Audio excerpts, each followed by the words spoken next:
Hello बच्चों, कैसे हो? होप करता हूँ एकदम बढ़िया होगे। मैं भी एकदम अच्छा हूँ। ये लेक्चर नंबर 3 है motion in straight line series का। इससे पहले हम लोग 2 लेक्चर कर चुके हैं। उन लेक्चर्स में बेसिकली बेसिक सबसे पहला लेक्चर तो बेसिक लेक्चर था। उसके बाद हम लोगों ने पढ़ा डिस्टेंस एंड डिस्प्लेसमेंट के बारे में और बेसिकली चीज़ें कैसी होती हैं उस तरह से। आज हम लोग उसके आगे चलेंगे, देखते हैं क्या होता है। चलो, और सबसे पहला टॉपिक हम लोगों को जो कवर करना है वो है speed and velocity. Speed and velocity, सबसे पहले स्पीड कवर करना है। स्पीड बहुत पता है इसके बारे में, अभी तक जो देखा है, जो भी जाना है, वो सारी चीज़ें जो है ना। स्पीड क्या होता है? डिस्टेंस अपॉन टाइम, यही तो होता है। Speed is equal to distance upon time, ये होता है। ठीक, अगर इसकी डायरेक्शन की बात करें तो डायरेक्शन ये होती है rate of change of position with time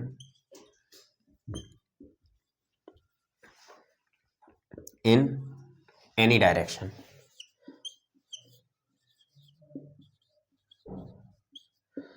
देखो, ये जो है ना डायरेक्शन, अगर यहाँ पे देखा जाए तो फिर चीज़ क्या है कि डायरेक्शन तो कोई मायने नहीं रखती है स्पीड के मामले में।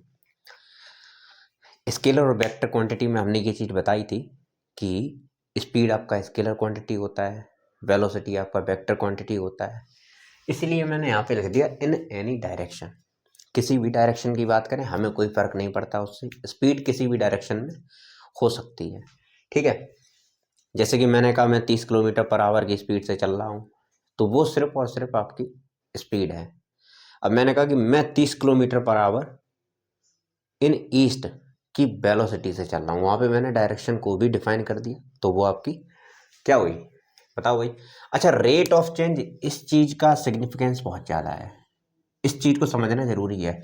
जहाँ पे ये आपको रेट ऑफ चेंज जैसा शब्द सुनाई दे जाए, आज से फिजिक्स में कभी भी रेट ऑफ चेंज जब आपको दिखाई दे जाए तो फिर आप ये चीज़ ध्यान रखिएगा कि वहाँ पे टाइम जरूर आएगा उसके फॉर्मूले में। चलो, अभी समझ में नहीं आएगा, आगे धीरे धीरे समझ में चीज़ें आएंगी तब देखेंगे।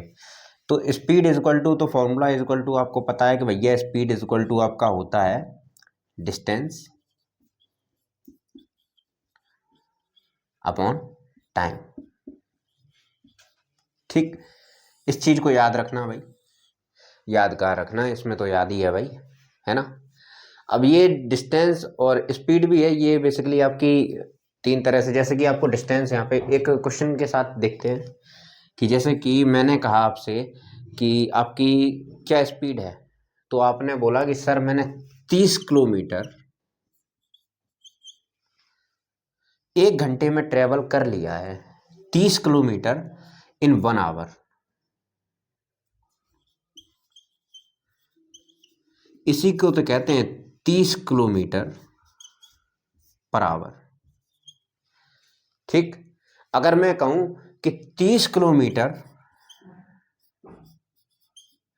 इन 2 आवर, तो स्पीड कैसे निकालोगे? 30 किलोमीटर इन 2 आवर, तो स्पीड कैसे निकालोगे?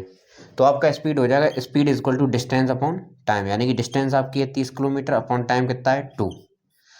इससे ये कटा 15 किलोमीटर पर आवर, यही तो होगा, यही तो होगा। अरे भैया, 2 आवर में 2 घंटे में 30 किलोमीटर कवर किया, तो 1 घंटे में कितना किया होगा? 15। अगर वो एक ही वेलोसिटी के साथ चल रहा है, वेलोसिटी के भी बेसिकली 3 कंपोनेंट होते हैं, बात को समझो। Types of speed, types of velocity, types of speed, ये दोनों 3 तरह के होते हैं। टाइप्स ऑफ स्पीड, सबसे पहला टाइप है आपका यूनिफॉर्म स्पीड।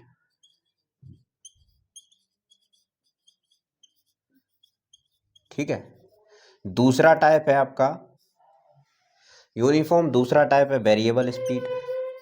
जैसा कि नाम से आपको समझ में आ रहा होगा, नाम से ये चीज़ क्लियर हो रही होगी कि यूनिफॉर्म और वेरिएबल क्या है। और एक है आपका, थर्ड आता है आपका, थर्ड आपका आता है एवरेज स्पीड। ठीक, बात को समझे? नहीं समझे? अगर नहीं समझे तो इतना पहले नोट करो, उसके बाद आगे बढ़ते हैं, हम आगे समझाते हैं आपको। नोट किया इसे, बिगाड़ देता हूँ इसे, ठीक है। अच्छा, यहाँ पे कुछ एक पॉइंट जो है वो आप नोट कर लीजिए। जैसे कि पहला पॉइंट है कि स्पीड आपका, speed is a vector quantity, vector quantity, scalar quantity, ठीक है। अरे भैया पता है ना स्केलर क्वांटिटी क्या होता है, वेक्टर क्वांटिटी क्या होता है?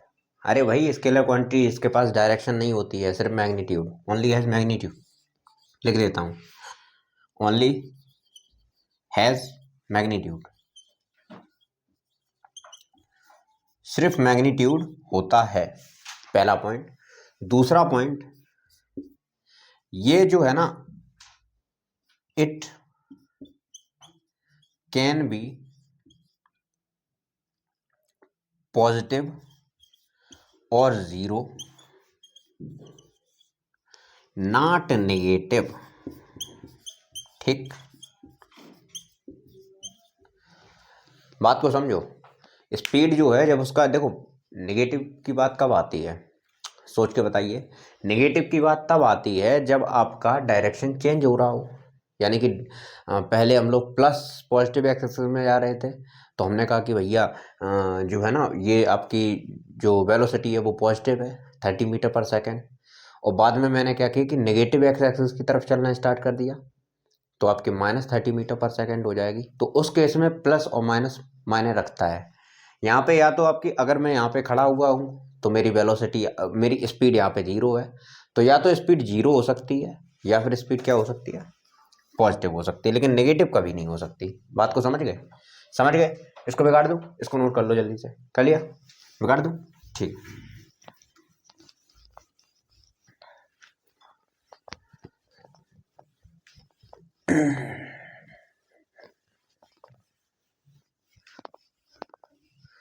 अब इन पॉइंट्स को आगे डिसाइड करने वाले हैं अभी, इसको नोट कर लो।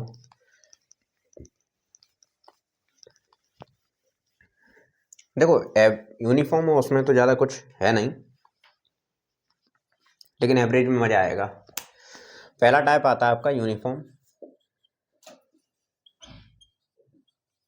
स्पीड। इसका एक ही सिद्धांत है, equal distances in equal interval of time, ठीक। Equal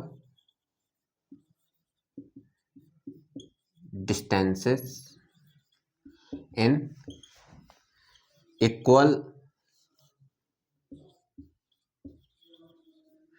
interval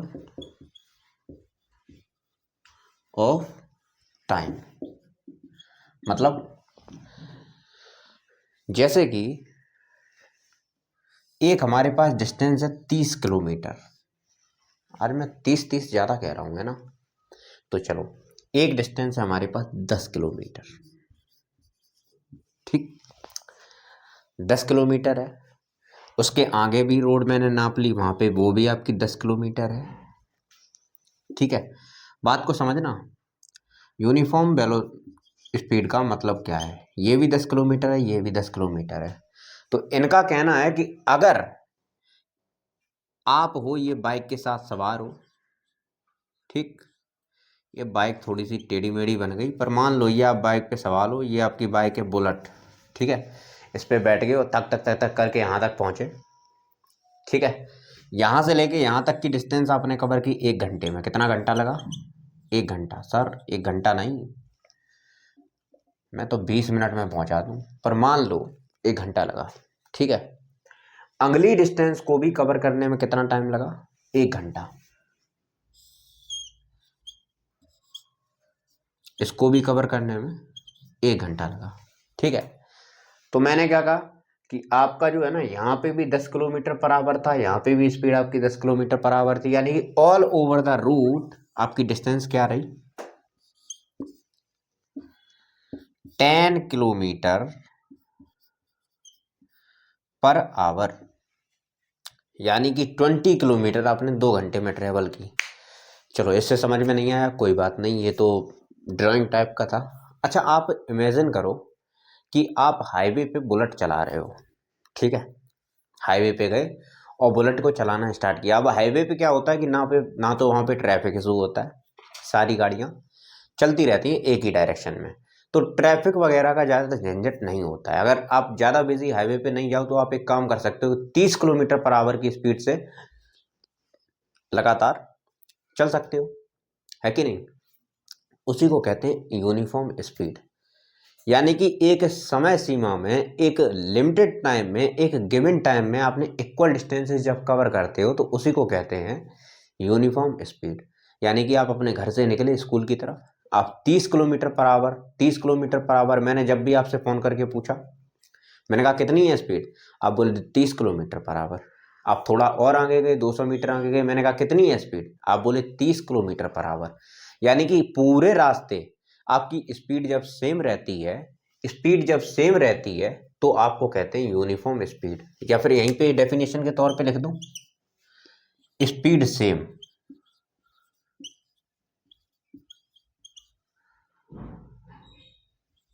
all over the path.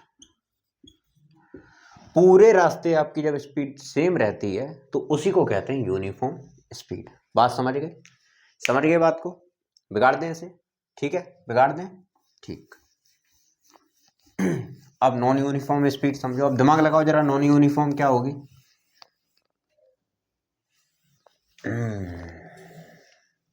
यहां पे मैं बस नॉन यूनिफॉर्म लिख देता हूं, बाकी डेफिनेशन लगभग लगभग सेम रहेगी।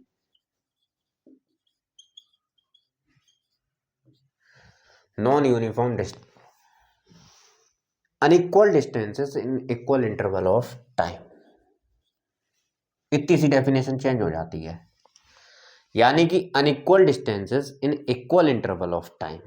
ठीक, मान लो ये है आपका, इस बार मैं 10 मीटर ले रहा हूं, इस 10 मीटर को आपने 1 मिनट में कवर किया। ठीक, आगे जाके आपने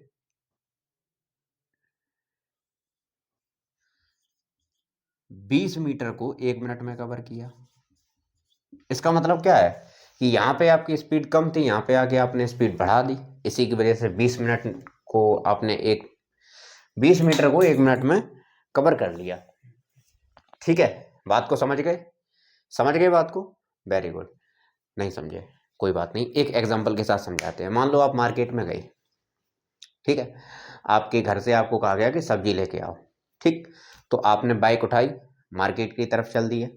मार्केट में जब जा रहे थे तो मार्केट में हाईवे जैसा सीन नहीं रहेगा, समझ रहे हो। मार्केट में क्या होता है कि कोई रोड पे फेरी वाले होते हैं, वो भी अपना बिजनेस वहाँ पे करते हैं, इस तरह से चीज़ें चलाते हैं, तो उनकी वजह से थोड़ा कभी कभार ट्रैफिक हो जाता है कभी कभार। या फिर मान लो ऐसा भी होता है कोई बच्चा अचानक से बीच में आ जाए, खेलते खेलते कि मार्केट में घूमने गए थे, खेलते खेलते अचानक से सामने आ जाए, तो आपको स्पीड को थोड़ा स्लो डाउन करना पड़ेगा। यानी कि आप क्या करते हो, स्पीड बार बार 30 किलोमीटर पर आवर, फिर 10 किलोमीटर पर आवर, कभी 5 किलोमीटर पर आवर, कभी आपने रोक ली, वहीं खड़ी कर ली, फिर आपने स्पीड को फिर बढ़ाया, आपको रोड खाली लगा, आपने 40 किलोमीटर पर आवर कर दी। इस तरह से फिर आपने 50 किलोमीटर पर आवर कर दी, जैसे ही आपको ज़्यादा रोड खाली लगा। तो यानी कि आपका क्या हुआ, आपने अनइक्वल बार बार अपनी स्पीड को क्या किया, चेंज किया, आपने स्पीड को क्या किया, वेरी किया। ठीक है, तो उसी को कहते हैं नॉन यूनिफॉर्म स्पीड। जब आप एक कांस्टेंट स्पीड के साथ नहीं चल पाते हो तो उसे, जब कांस्टेंट स्पीड के साथ जा रहे हो 30 kilometre per hour, 30 kilometre per hour, तो उसको क्या कहेंगे, यूनिफॉर्म। जब आप एक मतलब एक सेम रिदम में नहीं जा पा रहे, एक सेम स्पीड के साथ नहीं जा पा रहे, तो उसे कहेंगे नॉन यूनिफॉर्म स्पीड। बात समझ गए? समझ गए बात को? Very good. इसे बिगाड़ दूं मैं? ठीक है। अब सबसे इंटरेस्टिंग टॉपिक आ गया, एवरेज स्पीड।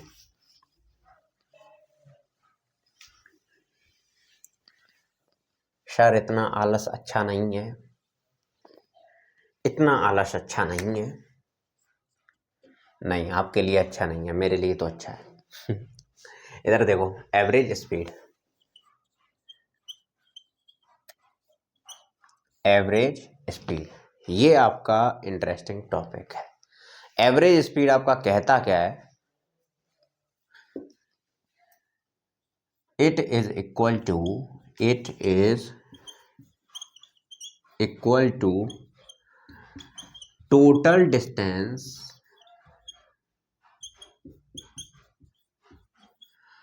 डिस्टेंस ट्रेवल्ड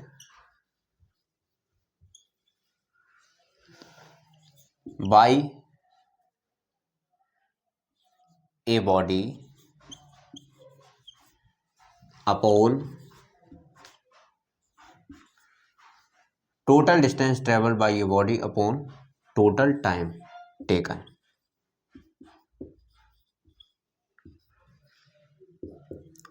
ये भाई फॉर्मूला लिख दिया कि average speed is equal to total distance, ठीक, total distance upon total time. Time total लिख दूं? नहीं, टोटल टाइम ही लिखो, ठीक है, टोटल टाइम। इसको रिप्रेजेंट करने का तरीका है, कभी कभी हम लोग डिस्टेंस को delta X upon delta T भी लिखते हैं, ठीक।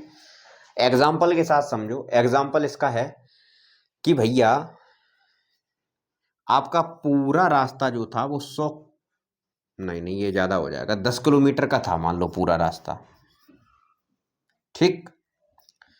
पूरा रास्ता कितने का था? 10 किलोमीटर का, ठीक है। आपने, या मान लो 10 किलोमीटर आपको नहीं पता है, आपने पहले 5 किलोमीटर, सबसे पहले ये कितना होगा, 10 किलोमीटर अगर ये है, मैं इसको 3 हिस्सों में तोड़ देता हूं। सबसे पहले ये आपका है 3 किलोमीटर, 3 किलोमीटर, और ये 4 किलोमीटर, ठीक है। यानी कि पहले 3 किलोमीटर आपने क्या किया, 10 किलोमीटर पर आवर से चलाया, ठीक। मान लो यहाँ पे ट्रैफिक था, पहले 3 किलोमीटर आपने 10 किलोमीटर पर आवर से चलाया, मान लो यहाँ पे ट्रैफिक था इसकी वजह से। उसके बाद अगले जो 3 किलोमीटर हैं वो आपने चलाया कितना, मान लो 50 किलोमीटर आवर से। एकदम से ट्रैफिक खाली मिल गया पूरा एकदम जगह, तो आपने 50 किलोमीटर पर आवर से दौड़ा दी। उसके बाद लास्ट वाले में आपने थोड़ा सा ट्रैफिक था तो आपने कह दिया कि भाई 30 किलोमीटर पर आवर से चला रहे, ठीक। 30 किलोमीटर पर सेकेंड, ये तो बहुत ज़्यादा हो जाएगा, ठीक है। 10 kilometre per hour, 50 kilometre per hour और 30 किलोमीटर पर आवर।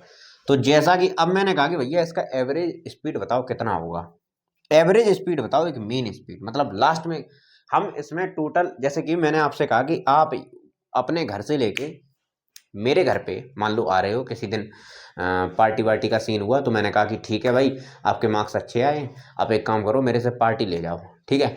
तो आप आए मेरे घर पे, तो मैंने कहा कि आपको अपने घर से मान लो मेरे घर तक आने के में 1 घंटा लगा, ठीक। अब आप अपने घर से मेरे घर पे आ रहे थे, ठीक है। तो आप कभी रास्ते में कुछ आ गया तो 10 किलोमीटर पर आवर पे हो गए, कभी 50 किलोमीटर पर आवर पे हो गए, कभी 30 किलोमीटर पर आवर पे हो गए। तो मैंने आपसे पूछा कि नेट स्पीड बताओ, एवरेज स्पीड कितनी लेके आई। तो आपने कहा कि सर एवरेज स्पीड जो है ना वो कुछ ऐसे निकालोगे। कैसे निकालोगे? Average speed is equal to क्या होता है, टोटल डिस्टेंस। टोटल डिस्टेंस कितनी है, 3 kilometre plus 3 kilometre plus 4 kilometre, यानी कि आपकी टोटल डिस्टेंस है 10 किलोमीटर। किलोमीटर लिखना चाहो यहाँ लिख लो, कोई बात नहीं, नहीं तो वो बाद में तो वैसे भी यूनिट में चेंज हो जाना है, ठीक। और उसके बाद मैंने आपसे टोटल, हाँ टोटल टाइम पूछा। क्या पूछा? Total time. ये स्पीड, अब यहाँ पे टाइम कैसे निकालोगे? अच्छा इसको मैं अभी एक्सप्लेन करूंगा। अभी मैं 10 किलोमीटर की जगह पे इसको मैं यहाँ पे, ये केस बनता है अलग से, ये अलग से केस बनता है, अभी समझाऊंगा। इसी सवाल पे वापस से आएंगे, बस इसका पहले डेरिवेशन करवाना है। पहले समझो, 3 किलोमीटर ये आपने 10 मिनट में ट्रेवल किया, या मान लो हाँ 10 मिनट में ट्रेवल किया। ये 30 मिनट में ट्रेवल किया, मान लो 30 मिनट में ट्रेवल किया, और ये 20 मिनट में ट्रेवल किया, ठीक। यानी कि total distance upon total time taken, 30 plus 10 कितना हुआ, 40, और 40 प्लस 20 कितना हुआ, 60 मिनट। यानी कि आपने क्या कहा कि सर हम जो है ना 60 मिनट को हम लोग आवर में लिख सकते हैं, 60 मिनट इक्वल टू 1 आवर। यानी कि आपने कहा मेरी नेट स्पीड जो रही वो 10 किलोमीटर पर आवर की रही। ठीक है, कितनी रही? 10 किलोमीटर पर आवर। या फिर इसको आप ऐसे लिख सकते हो कि 1/6 किलोमीटर पर मिनट, इस तरह से भी लिख सकते हो कि इतनी स्पीड रही मेरी। बहुत कम स्पीड है, मैं जानता हूँ बहुत कम है, ठीक है। या फिर किलोमीटर पर आवर, इस तरह से लिख सकते हो। तो एवरेज स्पीड कैसे निकाला जाता है समझ गए? पहले से नोट करो, नोट कर लो, पहले से नोट कर लिया। अभी हम लोग वही डिस्कस करेंगे जो अभी सवाल नोट किया था, अब उसी पे आते हैं। अरे अभी जो सवाल नीचे लिखा था ना, different distances in with different speed, ये वाला टॉपिक डाल लो, हेडिंग डाल लो। एवरेज स्पीड के अंदर आता है, स्पेशल केसेस में आता है। स्पेशल केसेस की बात करते हैं अब कुछ।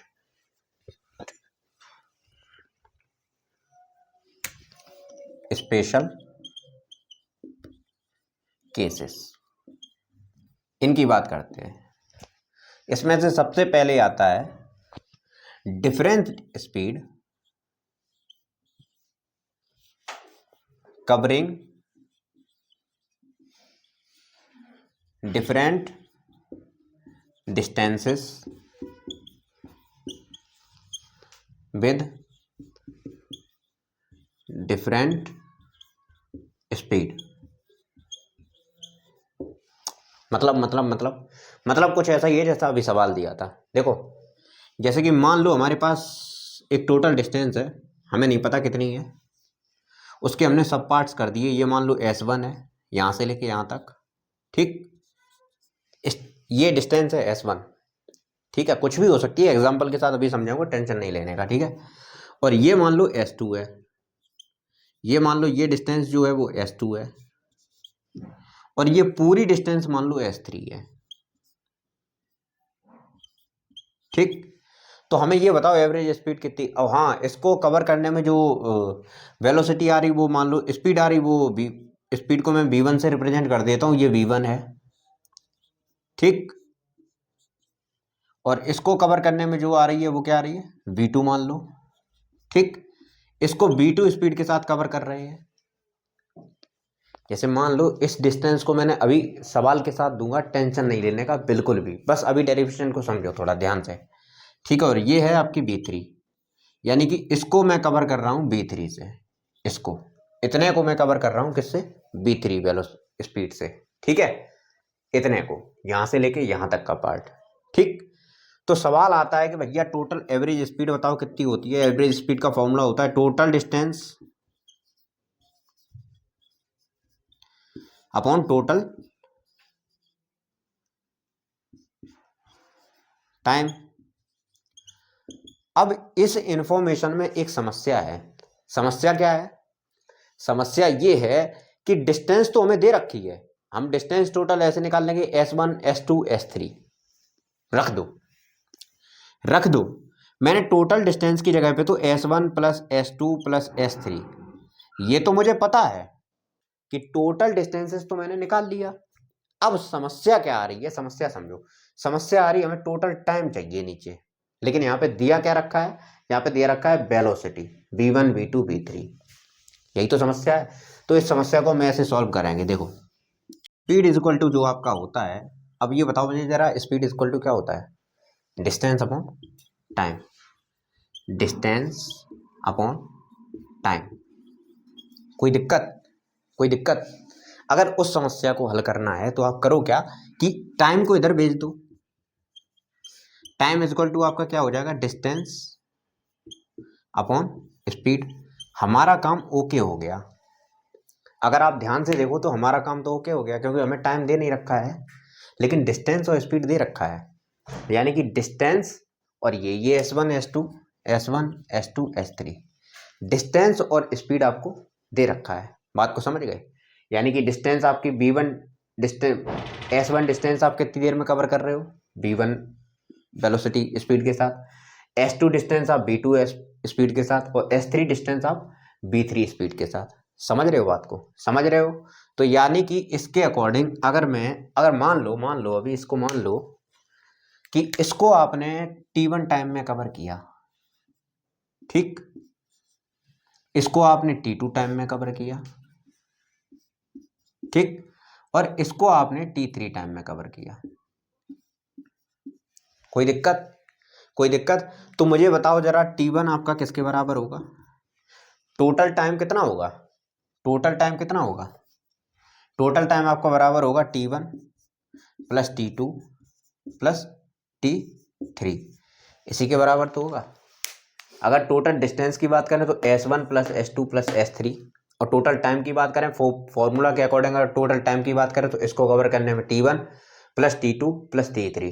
लेकिन समस्या बस इतनी सी है कि टाइम हमें पता नहीं था, लेकिन टाइम अब हम इस वाले फॉर्मूले से जो कि हमें दे रखा है, स्पीड और वेलोसिटी हमें दे रखा है, यानी कि स्पीड और डिस्टेंस हमें दे रखा है, उसकी मदद से हम लोग निकाल देंगे। तो यानी कि डिस्टेंस कितनी है? S1, T1 इक्वल टू आपका हो जाएगा S1 अपॉन B1, T2 आपका इक्वल टू हो जाएगा किसका? S2 अपॉन B2, और T3 आपका बराबर हो जाएगा S3 अपॉन V3। कोई समस्या? कोई समस्या इस बात से? कोई परेशानी? कोई समस्या परेशानी नहीं, तो बस T1 T2 T3 की जगह पे रख दो, है कि नहीं? तो T1 की जगह पे S1 upon B1 plus T2 की जगह पे S2 upon B2 plus T3 की जगह पे S3 अपॉन V3। कोई दिक्कत? देखो ये आपका टोटल टाइम है, ये T1 के बराबर है, ये T2 के बराबर है, ये T3 के बराबर है, यानी कि ये पूरा का पूरा चीज़ आपका क्या निकाल के देगा? टोटल टाइम निकाल के देगा, और ये टोटल डिस्टेंस निकाल के देगा। तो ये आपका फॉर्मूला तैयार हो गया, ठीक है। चलो इसे नोट कर लो। नोट कर लिया? अब इसमें एक स्पेशल केस निकल के आता है। स्पेशल केस क्या होता है? मैं इसको बिगाड़ दूं? बिगाड़ दूं मैं इसको? ठीक है,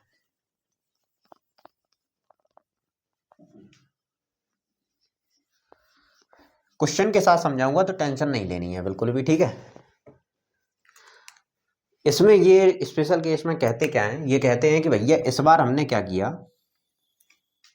कि जैसे कि पिछले वाले केस में हम लोग डिस्टेंस को भी चेंज कर रहे थे, स्पीड को भी चेंज कर रहे थे, इस बार मैं डिस्टेंस सेम रख रहा हूं, यानी कि ये अगर एस है तो ये पूरा एस, एस, और ये भी एस, यानी कि डिस्टेंस मैंने एक कोई भी रास्ता लिया, उसका डिस्टेंस इक्वल डिस्टेंसेस में 3 डिवाइड में कवर कर दिया, यानी कि यहाँ से लेके यहाँ तक भी एस है, यहाँ से लेके यहाँ तक भी एस है, यहाँ से लेके यहाँ तक भी एस है।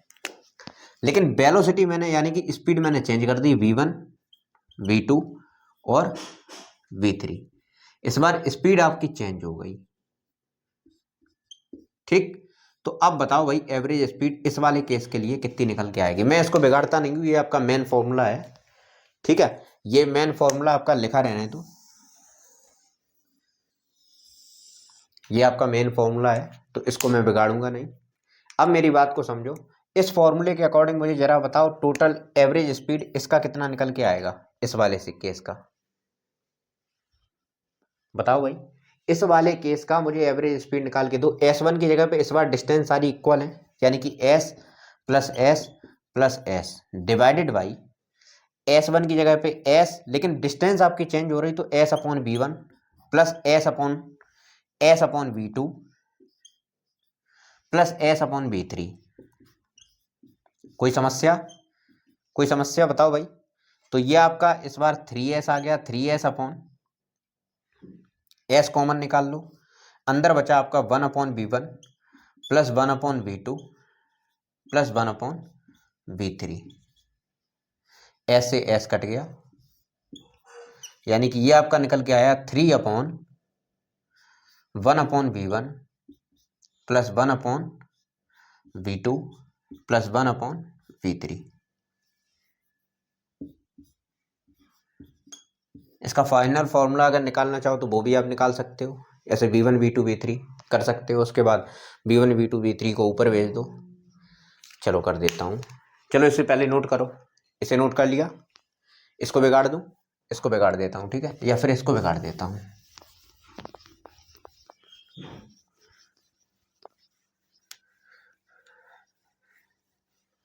इसे देखो भाई, ये नीचे मैंने सबको एलसीएम ले लिया, सबको मैंने एलसीएम में ले लिया। 3 अपॉन V1 V2 V3। अब यहाँ पे V1 है तो V1 है तो V2 इंटू V3 हो जाएगा, V2 इंटू V3 प्लस यहाँ पे V2 है तो V1 इंटू V3 हो जाएगा, V1 इंटू V3। अब यहाँ पे V3 है तो फिर क्या हो जाएगा, V1 plus V1 into V2।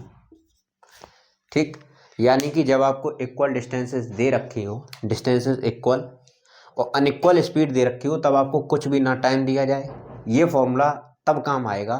मैं बता देता हूँ, ये फॉर्मूला तब काम आएगा जब आपको डिस्टेंस सिर्फ और सिर्फ स्पीड दे रखी हो और आपसे कह रखा हो कि इतनी स्पीड जो है ना इक्वल डिस्टेंसेस में कवर कर रहे हैं। पहले 30 किलोमीटर एस को चले, फिर 40 किलोमीटर एस को चले, फिर 50 किलोमीटर एस को चले। तो यहाँ पे डिस्टेंस दी हो या टाइम दिया हो या कतई ना दिया हो, तब भी आप एवरेज स्पीड निकाल सकते हो। ठीक है,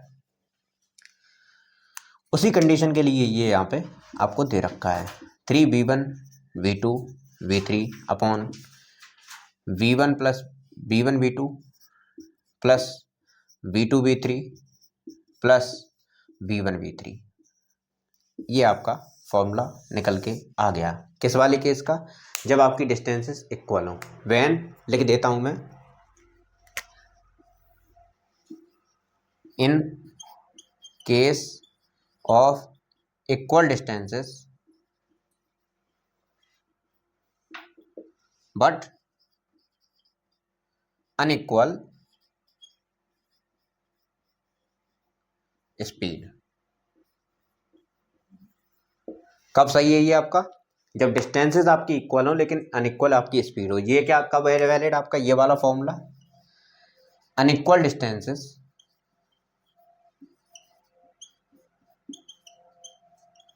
यानी कि डिस्टेंसेस भी आपकी एंड अनइक्वल स्पीड, यानी कि स्पीड भी आपकी अनइक्वल रहती है, तब ये फॉर्मूला लगा देना आप। ठीक है, चलो इसे नोट करो, नोट करो जल्दी से। अगला केस समझो भाई, ए ऑब्जेक्ट या फिर an object is moving with different speed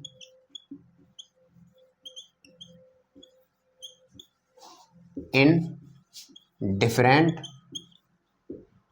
interval of time। दिक्कत तो इस बार समझ में आ ही गई होगी, क्या दिक्कत आ रही है इस बार। अगर दिक्कत आप समझ पा रहे हो तो ये दिक्कत है कि average speed is equal to total distance upon total time ही चाहिए, total distance upon total time. लेकिन इस बार समस्या क्या है कि डिस्टेंस का जिक्र ही नहीं किया पूरे सवाल में।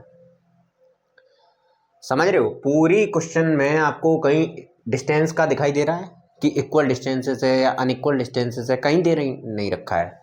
तो यानी कि इस बार सवाल में क्या दे रखा है, जैसे मान लो यहाँ से लेके यहाँ तक मैंने तीन, फिर से अगेन वही काम करता हूँ कि 3 पार्ट्स में डिवाइड कर देता हूँ। यहाँ से लेके यहाँ तक की डिस्टेंस जो है, मुझे डिस्टेंस नहीं पता कितनी है, डिस्टेंस मुझे नहीं पता, कोई आइडिया नहीं है मुझे। यहाँ से लेके यहाँ तक की जो डिस्टेंस है वो मान लो आपकी जो t1 टाइम में कंप्लीट हुई है, और इसकी स्पीड जो है वो v1 है। कितनी है स्पीड, v1 है। Different speeds in different interval of time. हमें टाइम पता है कि यहाँ से लेके यहाँ तक का 10 मिनट लगा है 30 किलोमीटर पर आवर की स्पीड से, यहाँ से लेके यहाँ तक। तो फिर इस बार स्पीड का खेल आया है, देखो। और ये है आपका, इसको कवर, इस डिस्टेंस को कवर करने में t2 टाइम लगा, इसकी जो स्पीड है वो v2 है। ये मान लो इसकी स्पीड v3 है और इसको कवर करने में t3 टाइम लगा। तो कैसे करोगे चीजें, कुछ नहीं। अब आपको एवरेज स्पीड अगर चाहिए है, एवरेज स्पीड अगर आप चाहते हो तो कैसे, टोटल डिस्टेंसेस। अब डिस्टेंस इज इक्वल टू, अच्छा ये बताओ स्पीड इज इक्वल टू क्या होता है, speed is equal to distance upon time. कोई दिक्कत, तो डिस्टेंस इज इक्वल टू क्या हो जाएगा, distance is equal to speed into time, हाँ कि ना। तो इस फॉर्मूले को बेस बना के डिस्टेंस इज इक्वल टू, यानी कि d1, अगर आप इसे डिस्टेंस मान लो, d1 डिस्टेंस मान लो, अगर आप इसे d1 डिस्टेंस मान लो, पता नहीं है आपको लेकिन आप मान लो इसे d1 डिस्टेंस, दे नहीं रखा है आपको, और इसे आप d2 डिस्टेंस मान लो और इसे आप d3 डिस्टेंस मान लो,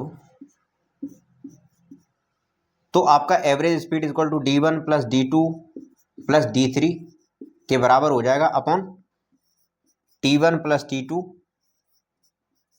प्लस t3। कोई दिक्कत? अब दिक्कत बस इतनी सी है कि d1 डिस्टेंस बताओ भैया किसके बराबर होगी, तो d1 आपकी डिस्टेंस किसके बराबर होगी, v1 t1 के बराबर, क्योंकि स्पीड इनटू टाइम होता है। तो d1 में v1 स्पीड से और t1 टाइम में कवर किया है, यानी कि distance is equal to v1 into t1। और d2 बराबर किसके बराबर हो जाएगा, d2 बराबर हो जाएगा v2 t2। और d3 किसके बराबर हो जाएगा, v3 t3। कोई दिक्कत?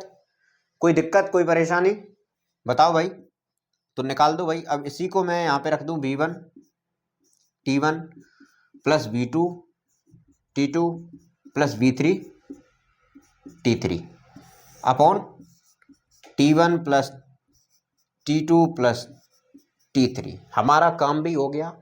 अगर यहाँ पे आप ध्यान से देखो तो हमारा काम भी हो गया और हमें जो दे रखा था हमने उसकी मदद भी ले ली। ठीक है, कुछ बाहर से नहीं लिया। जैसे कि डिस्टेंस मुझे नहीं पता थी, कोई भी दिक्कत नहीं, स्पीड और टाइम तो पता था ना, स्पीड और टाइम की मदद से मैं डिस्टेंस निकाल लूंगा उसको। बात को समझ रहे हो? समझ रहे हो बात क्या? तो ये आपका मेन फॉर्मूला बन जाएगा एवरेज स्पीड के केस में।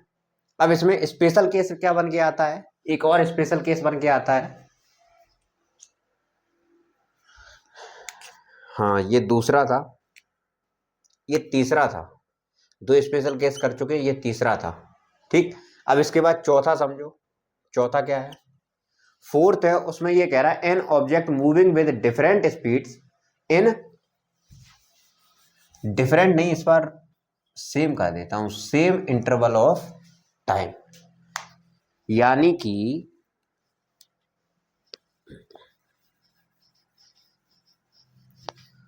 इस बार कहानी क्या कर दी गई आपकी,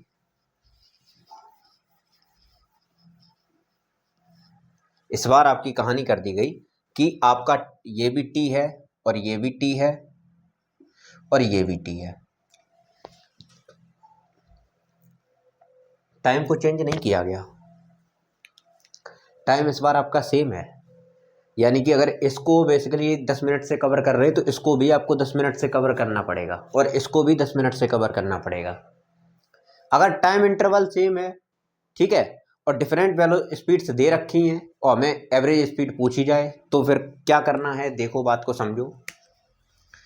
इस केस में एवरेज स्पीड किसके बराबर हो जाएगा, फॉर्मूला क्या हुआ करता था, v1 t1, यानी कि टोटल डिस्टेंस, यानी कि v1 into T plus v2 into T, speed into time. d1 किसके बराबर होगा, v1 इंटू टी, d2 किसके बराबर होगा, v2 इंटू टी, और d3 किसके बराबर होगा, v3 इंटू टी। ठीक है, उसी तरह से नीचे भी आप क्या कर दोगे, टोटल टाइम यानी कि t plus T plus T, ये ओवरऑल आपका निकल के आ जाएगा t plus T plus T किसके बराबर हो जाएगा, 3t के। ठीक है, 3t के बराबर हो जाएगा। यहां से आप पूरे में से ये बताओ t कॉमन निकाल सकते हो, यहां से पूरे से आप t कॉमन निकाल सकते हो। इस पूरे को मैंने t से मल्टीप्लाई कर दिया, एक ही बात होगी ना, t को मल्टीप्लाई कर दोगे फिर से वही आपका चीज बन जाएगा। तो t से t को मैंने काट दिया। अब आपका ओवरऑल आंसर यहाँ पे बचा v1 plus v2 plus v3 upon 3। बात को समझ गए? ये आपका एवरेज स्पीड निकल के आ गया। कब कब, जब आपका सेम इंटरवल टाइम, मतलब सेम इंटरवल ऑफ टाइम दे रखा हो, डिफरेंट स्पीड्स दे रखी हो, यानी कि स्पीड आपकी सेम नहीं हो पर टाइम जो है वो आपका सेम दे रखा हो। बात को समझ गए? समझ गए बात को? चलो इसे नोट कर लो, नोट कर लो इसे। यहाँ पे स्पीड के कंसेप्ट सारे होते हैं खत्म। ये मैं मान के चलता हूँ कि ये कंसेप्ट आपको मजा आया होगा, इसमें एवरेज वाले में आया था कि नहीं। अब यहाँ पे बात करते हैं अब लोग वेलोसिटी की। वेलोसिटी क्या है भैया, वेक्टर क्वांटिटी है, स्पीड के ही जैसी होगी, बस समस्या उसमें इतनी सी होगी कि अलग से डायरेक्शन भी होगी। यानी कि डायरेक्शन को भी डिफाइन करना होगा क्योंकि वेक्टर क्वांटिटी है। ठीक है, ठीक है, ठीक है। तो अब बात करते हैं वेलोसिटी की। सबसे पहले तो वेलोसिटी की डेफिनेशन लिखो भाई। Rate of change of position of an object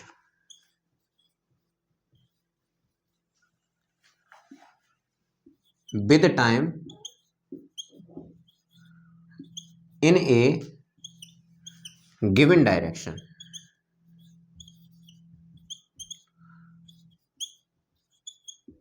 ठीक, ठीक है।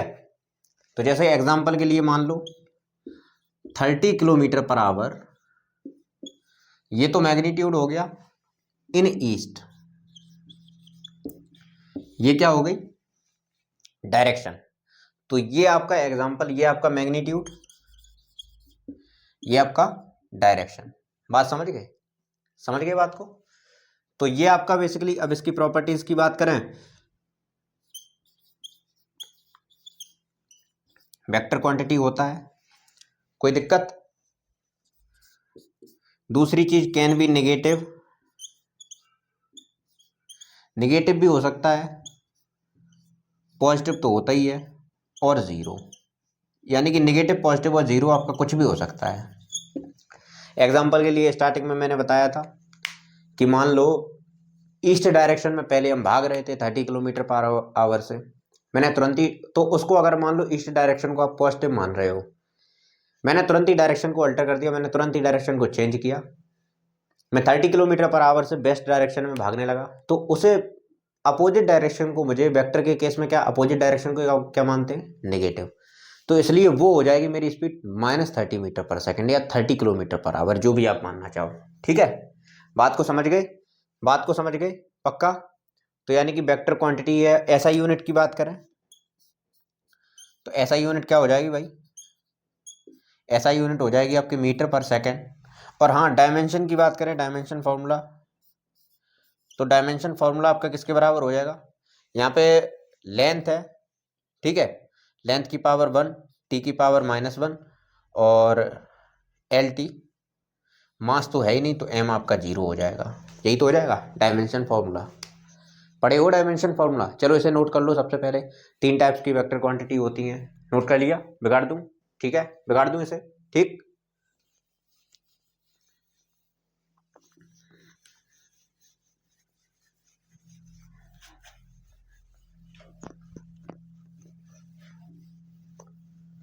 अरे हाँ, इसका फॉर्मूला तो रह गया, फॉर्मूला भी समझ लो।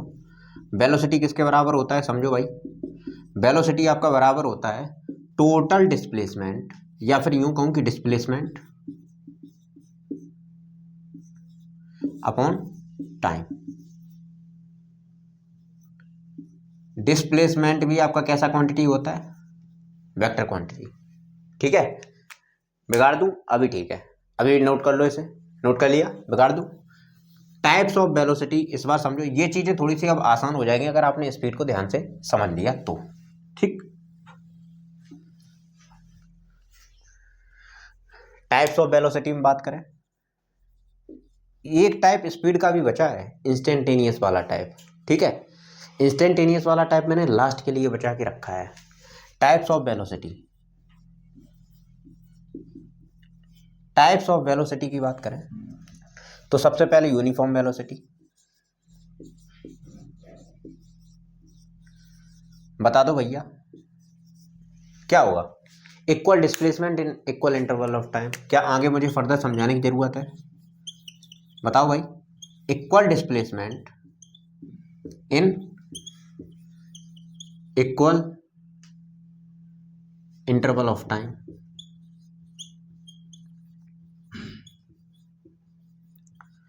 यानी कि इक्वल डिस्प्लेसमेंट आप पूरे इक्वल इंटरवल ऑफ टाइम, यानी कि समझ गए ना, सेम वेलोसिटी से चलते रहो, सेम वेलोसिटी से चलते रहो, 30 किलोमीटर पर आवर की डायरेक्शन, 30 किलोमीटर पर आवर की स्पीड वेलोसिटी से एक ही डायरेक्शन में, डायरेक्शन भी चेंज नहीं करनी, एक ही डायरेक्शन में चलते चले जाओ। इसी को कहेंगे क्या, एक ही डायरेक्शन में लिख देता हूं मैं, और यहां पे और करके लिख देता हूं velocity of same magnitude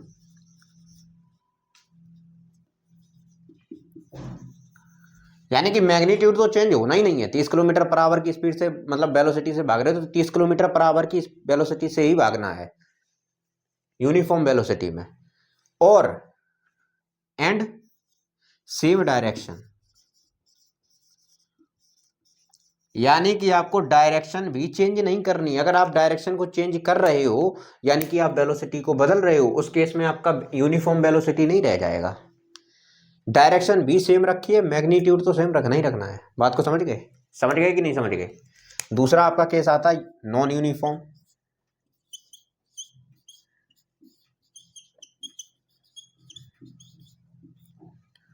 velocity, अच्छा नॉन यूनिफॉर्म वेलोसिटी में ज्यादातर बच्चे क्या कंफ्यूज रहते हैं कि मान लो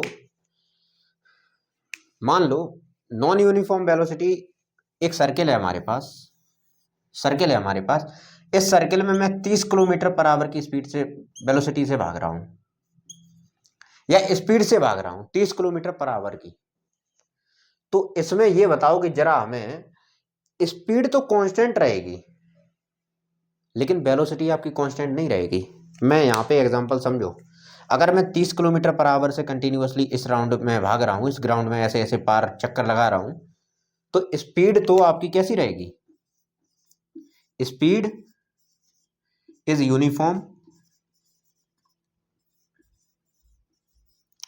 but velocity is non uniform. क्यों? क्यों? क्योंकि अगर 30 किलोमीटर पर आवर से इस सर्किल में आप भाग रहे हो तो स्पीड तो आपकी 30, उसको डायरेक्शन से कोई मतलब ही नहीं है। लेकिन यहां पे जब आप 30 किलोमीटर पर आवर से भाग रहे हो तो हर एक इंस्टेंट में आप क्या कर रहे हो? इधर की तरफ मुड़ रहे हो, इधर की तरफ। हर एक इंस्टेंट पे आपको सीधा जाना चाहिए था, ये आपकी सीधी डायरेक्शन है, लेकिन आप यहां से चेंज होके ऐसे भाग रहे हो। फिर यहां आए, फिर आपको सीधा जाना चाहिए था, इधर हो रहे हो। हर इंस्टेंट पे आपकी डायरेक्शन क्या हो रही है? जब आप किसी भी सर्किल में भागते हो, किसी भी सर्कुलर मोशन में भागते हो, तो होता क्या है कि हर एक मूवमेंट पे आपकी डायरेक्शन चेंज होती है। आगे चल के इन पे हम और अच्छे से डिस्कस करेंगे, लेकिन अभी के लिए आप मेरी इतनी बात मान लो कि जब हम सर्कुलर में भागते हैं यानी कि सर्कुलर मोशन करते हैं तो हर इंस्टेंट पे अपनी डायरेक्शन को चेंज करते हैं। यानी कि स्पीड यहाँ पे यूनिफॉर्म क्यों है? क्योंकि 30 किलोमीटर पर आवर से भाग रहा है। और वेलोसिटी यहाँ पे नॉन यूनिफॉर्म क्यों है? क्योंकि मैग्नीट्यूड तो उसका 30 किलोमीटर पर आवर ही है, लेकिन डायरेक्शन उसका चेंज हो रहा है। क्या हो रहा है? डायरेक्शन चेंज हो रहा है। यानी कि इसको आपका डायरेक्शन से भी फर्क पड़ता है। अगर यहाँ पे आपकी डायरेक्शन सेम नहीं रहेगी, सॉरी, डायरेक्शन अगर आपकी सेम नहीं रहेगी तो होगा क्या? तब भी आपका नॉन यूनिफॉर्म। तो मैं डेफिनेशन लिख देता हूं नॉन यूनिफॉर्म वेलोसिटी का, इसको बिगाड़ दो। इस एग्जांपल को याद से लिख लीजिएगा, ठीक है? इस एग्जांपल को लिखना जरूरी है। स्पीड और वेलोसिटी में ये अंतर बताता है, ठीक है? स्पीड और वेलोसिटी में अंतर क्या होता है यही बताता है अच्छे से। तो नोट कर लिया, ऐसे कर लिया, ठीक है?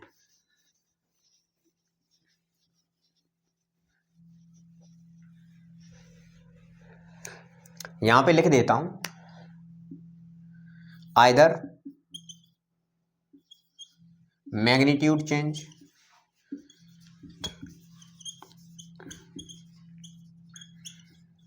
और डायरेक्शन चेंज।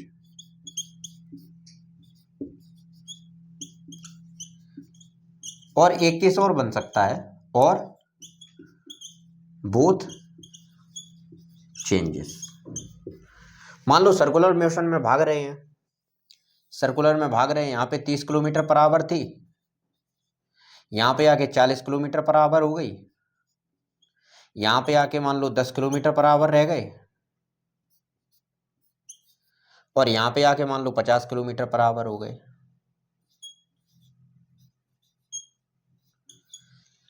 तो यहाँ की अगर इस वाले सर्कुलर मोशन की बात करें तो ना तो इसमें आपका स्पीड कांस्टेंट है, ना ही आपकी वेलोसिटी कांस्टेंट है, क्योंकि हर एक इंस्टेंट पे आप यहाँ पे देखो कि जगह जगह पे आपकी जो है ना मैग्नीट्यूड भी चेंज हो रहा है, स्पीड भी चेंज हो रही है, समझ रहे।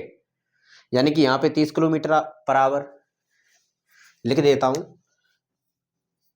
Speed and velocity both are non uniform.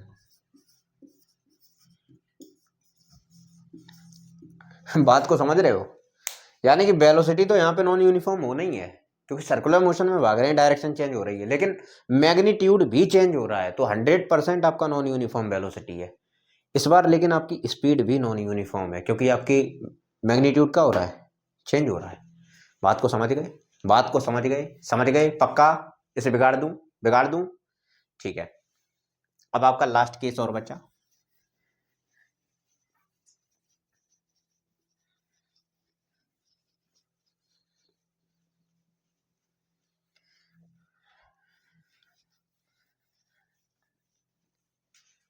Last case क्या बचा है, third case, average velocity. Average velocity क्या कहते हैं ये भाई साहब, ये भाई साहब बस इतनी सी बात कहते हैं, total displacement, total displacement upon total time, बस बस। और जो भी स्पेशल केसेस जो है ना उस पे लागू हो रहे थे वो इस पे भी हो जाएंगे, बशर्ते डायरेक्शन चेंज नहीं होनी चाहिए, ठीक है। जो स्पीड में जो भी आपकी चीज़ें आ रही थी वो इसमें भी आ जाएंगी, बशर्ते आपकी डायरेक्शन चेंज नहीं होनी चाहिए। बाकी सब चीज़ें यहाँ पे डिस्प्लेसमेंट पे निर्भर करेंगी। मान लो सर्कुलर मोशन में भाग रहे हैं, फिर से मैं बार बार सर्कुलर मोशन का क्यों एग्जांपल ले रहा हूँ, क्योंकि सर्कुलर मोशन जो है ना वो आपका अच्छे से एक्सप्लेन कर देता है इसको। सर्कुलर मोशन में भाग रहे हैं, मान लो यहां से मैंने भागना स्टार्ट किया और 30 किलोमीटर पर आवर की स्पीड से यहीं पे वापस आ गया, ठीक, 30 किलोमीटर पर आवर की स्पीड से यहीं पे वापस आ गया, ठीक है। तो आपका इस केस में, अगर मैं इस केस में एवरेज स्पीड की बात करूं तो एवरेज, अगर मान लो यहाँ पे 30 था, यहाँ 40 था, यहाँ 50 था, और यहाँ पे आके मान लो 60 था, ठीक। तो एवरेज स्पीड की अगर मैं बात करूं तो एवरेज स्पीड तो आप खुद से निकाल लोगे, ठीक, खुद से निकाल लोगे, total display distance upon total time, ठीक है। बस यहाँ से लेके यहाँ तक की डिस्टेंस पता होनी चाहिए, यहाँ से लेके यहाँ तक की डिस्टेंस पता होनी चाहिए, यहाँ से यहाँ तक, यहाँ तक से यहाँ तक डिस्टेंस आप एनी हाउ कैसे भी निकाल लोगे। लेकिन समस्या क्या आ रही है, वेलोसिटी की। एवरेज वेलोसिटी इसमें क्या होगी, अगर मान लो आप यहाँ से लेके यहाँ तक पूरा आप चल के गए तो सबसे पहली समस्या तो यही आ गई कि डिस्प्लेसमेंट तो इसका जीरो हो गया। डिस्प्लेसमेंट क्या हो गया, जीरो हो गया। डिस्प्लेसमेंट इस वाले केस में क्या हो गया, डिस्प्लेसमेंट इस वाले केस में क्या हो गया, जीरो हो गया, क्योंकि इनिशियल और फाइनल पोजीशन पॉइंट आपके सेम है। तो जब आपका डिस्प्लेसमेंट, टोटल डिस्प्लेसमेंट जब आपका जीरो हो गया तो यानी कि एवरेज वेलोसिटी इस केस में क्या आ जाएगा, सीधा जीरो आ जाएगा, देख के जीरो मार देने का, ठीक है ना। बात को समझ रहे हो। इसलिए यहाँ पे सारी चीजें जो है ना डिस्प्लेसमेंट के ऊपर निर्भर करेंगी, ठीक। बात को समझ गए। बाकी क्वेश्चन करेंगे तब मजा आएगा, अच्छे से मजा आएगा। अब स्पेशल केसेस समझो, स्पेशल केसेस नहीं, अब समझो इंस्टेंटेनियस, वेलोसिटी और स्पीड दोनों। अच्छा हाँ, एक चीज और, इसको रिप्रेजेंट कैसे करते हैं, डेल्टा एक्स कह दो डिस्टेंस के लिए अपॉन डेल्टा टाइम, ठीक है। चलिए आगे बढ़िए। अब बात करते हैं इंस्टेंटेनियस की, सबसे ज़्यादा इंपॉर्टेंट, सबसे ज़्यादा इंपॉर्टेंट, क्योंकि पूरी 11th क्लास में इंस्टेंटेनियस ही आपका भागेगा, ठीक। मतलब क्या होता है इंस्टेंटेनियस का वो समझो, सबसे पहले तो मतलब समझो। Instantaneous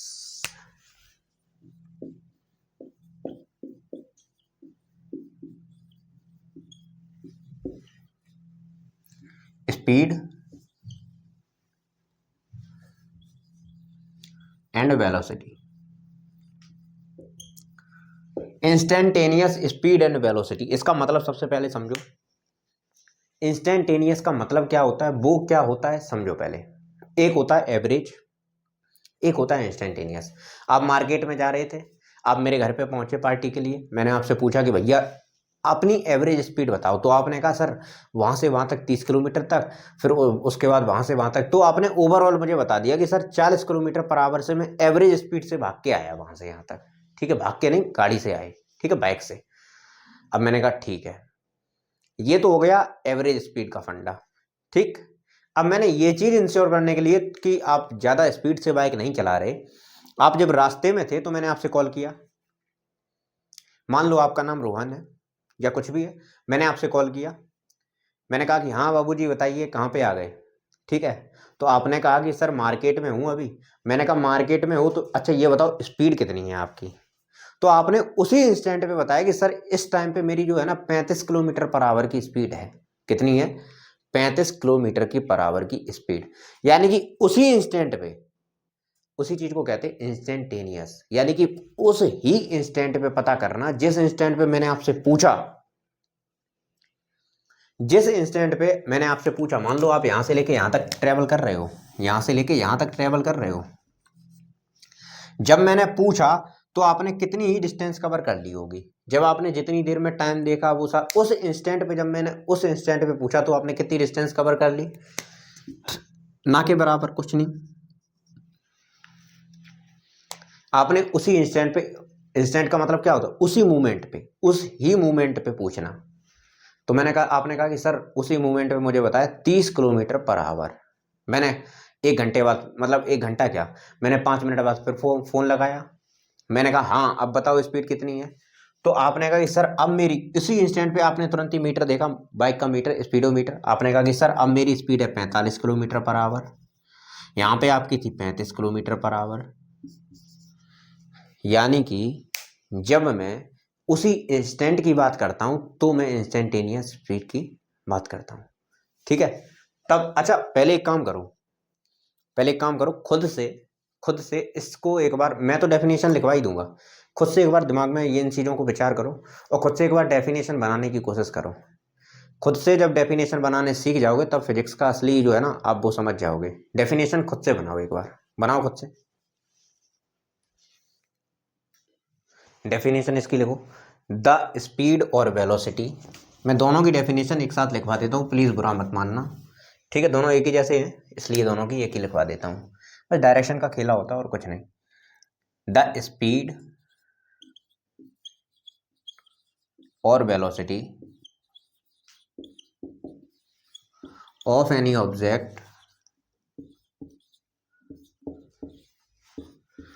object, at particular instant of time और at particular instant of time और at particular point of its path is called instantaneous